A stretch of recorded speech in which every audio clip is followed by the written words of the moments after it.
Mookie Betts a much more perfect dream season than this one, a batting title, a 30/30 campaign, a World Series championship and now the AL MVP award.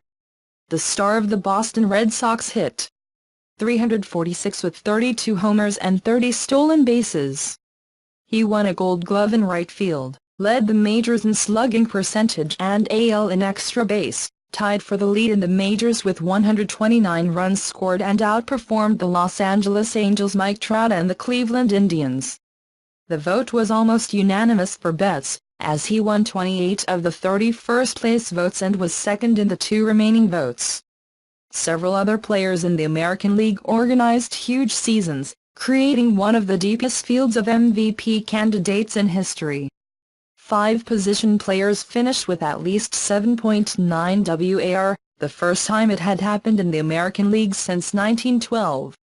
The National League had 6 in 2004, 5 in 1964. Trout was one of those 5, compiling 10.2 WAR while batting .312 with 39 homers and led the majors with a percentage of .460 on base and 1088 OPS. If the Angels had made it to the playoffs, the vote could have been closer, but with the team finishing again below .500, Trout finished second for the 4th time in his career to go with his 2 Most Valuable Player awards.